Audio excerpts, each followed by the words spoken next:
The death of Jeffrey Epstein, suicide, negligence, or something more. August 10th, 2019, 6:30 a.m. Metropolitan Correctional Center, Manhattan.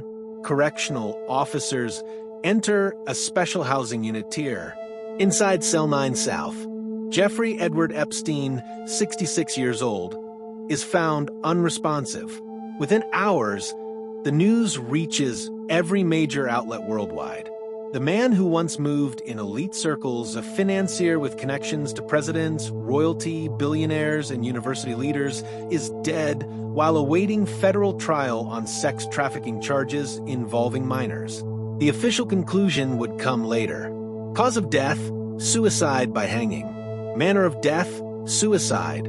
But to understand why the public reaction was immediate disbelief, you need context.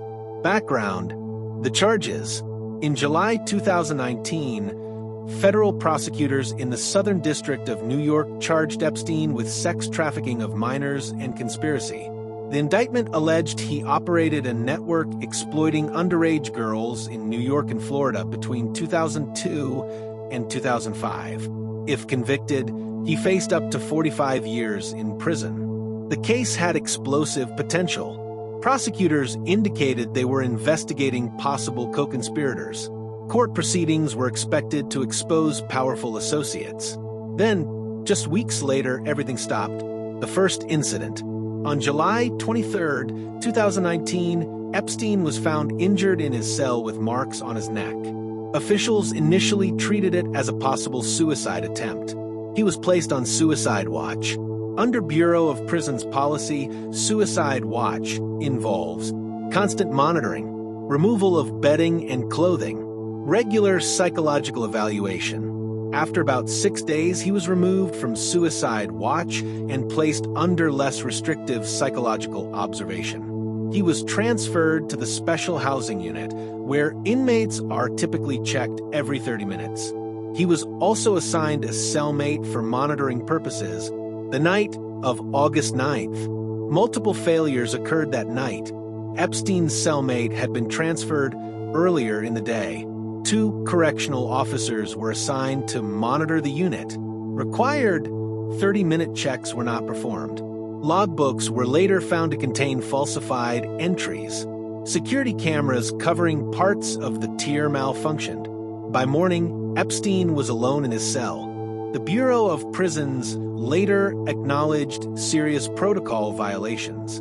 The autopsy. The New York City chief medical examiner conducted the autopsy on August 11, 2019. Findings included ligature mark around the neck, fractures of the hyoid bone and thyroid cartilage, signs consistent with hanging. Some forensic pathologists publicly questioned whether certain fractures were more common in homicide strangulation.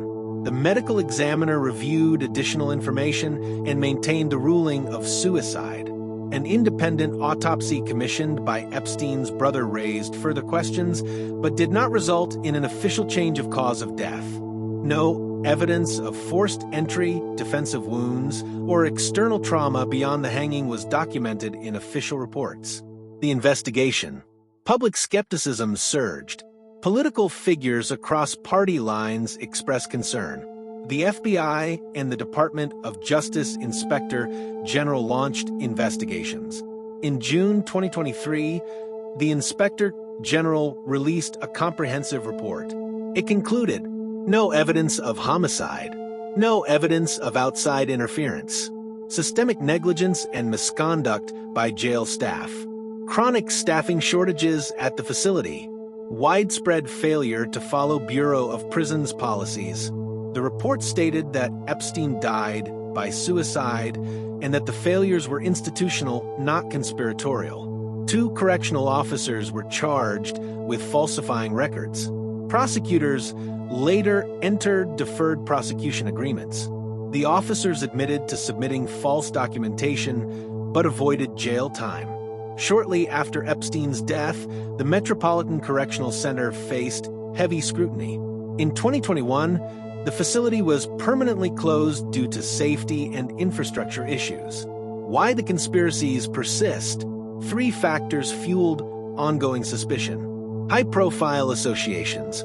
Epstein's network included influential individuals in politics, business, academia, and international royalty.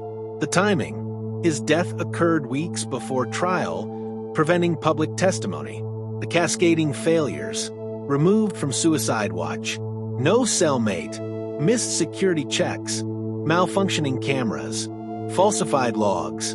Individually, these failures reflect incompetence. Together, they created a perception of improbability.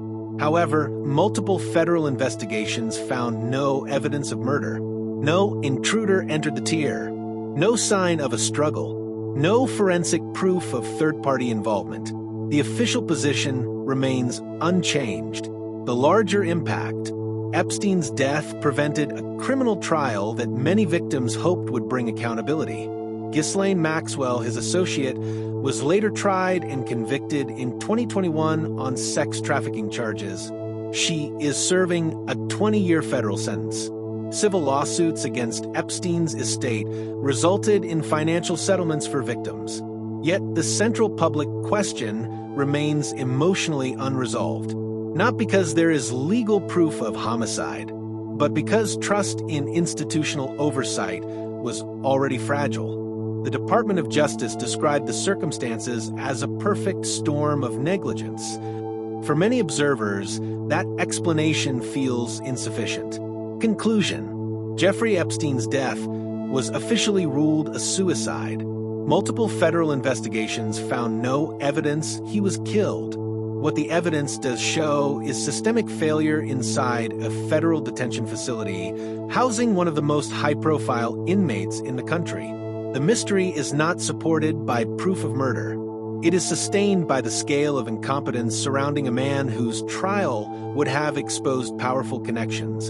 And in the absence of a courtroom reckoning, suspicion filled the vacuum. That tension between official findings and public doubt is why, years later, the question still echoes. Who killed Jeffrey Epstein? According to all official investigations, no one did. But the failures that night ensured that many will never be fully convinced.